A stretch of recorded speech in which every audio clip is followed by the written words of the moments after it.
Yeah, I was living in New York for 10 years for modeling, and then I moved out of New York and moved to LA and started acting. That was 2002. Did you know when you signed on to the new series Battlestar Galactica how big this was going to be? No, I don't think you ever do. I mean, there's so many shows that fail, that obviously I knew that we had a great cast and crew and everything like that, and we felt we were doing something special when we shot the miniseries. But you never know. You really don't. So it was a nice blessing to see how it did. Is it a joyous set? Do you have a lot of practical jokes going on? We don't have practical jokes, no. It's a great set.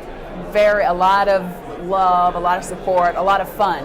I mean, we laugh all the time, but it's not a real practical joker kind of set.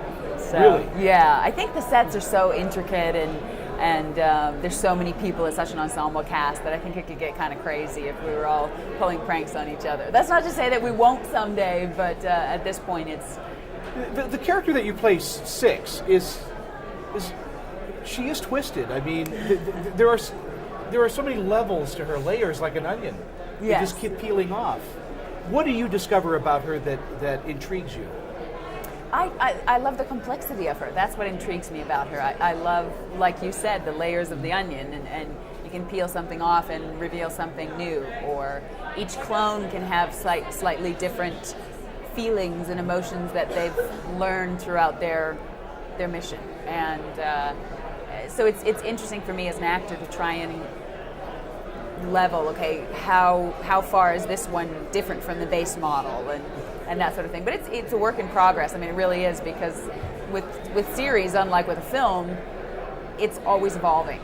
Yeah. And something you do in one scene can actually affect the writing later on. So. And that's a question I have is are you close, when you sit with Ronald Moore, and do you do that often and talk about your character, the way that she's going and all, or do you have a lot of input into it as an actress?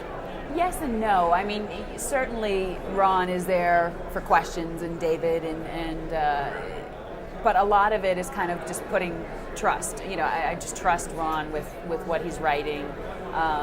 If there's something really confusing, obviously I will ask about it, but quite often you kind of fly by the seat of your pants, actually. David Prowse, who played Darth Vader, he was the actor that said it's great playing the bad guy because people remember you forever. Are you finding that out? It's interesting because, in my own time I don't really look like Six. I don't have the white hair, and so unless people know it's me somehow, I don't get a lot of dialogue on my own time, except for at conventions or something like that. So, but I suppose he wouldn't have either. Yeah. It's fun to play a villain. It certainly is, and if it's a good villain, character-wise, then people certainly do remember them. Yeah. Now tell me about the movies that are coming out, because you've got 3. Yes. I just discovered from you that there are not just 2, there are 3. Yes. So I don't know if you know the release dates, but I think... I don't know yet. I mean, they're all still in post-production. So I shot a film called Spiral with Amber Tamblyn and David Joel Moore. Sure. Yeah. Small independent, kind of psychological... a little thriller? It was a little thriller, more kind of the good girl meets something else. I don't know. I mean, not a thriller as in, people chasing each other and that kind of thing, but definitely a twist. And the other 2 films? The Green Chain, which is a Canadian film actually about the BC logging industry. It's kind of a documentary style. You're losing a lot of forests up there. Yes. I mean, they say Vancouver is getting so large now that they're losing all their forests. I was just talking to Richard Dean Anderson about that about 3 months ago, that when they started filming their series, there was this huge forest, and now it's down to almost nothing. Yeah, well, there's definitely a lot of forest there left, but it's a big political issue up there, obviously. So this addresses some of that? It does, and it kind of addresses it from everybody's viewpoint. It's not one-sided. It's really it's just a series of monologues, maybe 10 to 15 monologues from the logger's point of view, from the activist point of view, from the executive, from the waitress in town, everything. And your final film?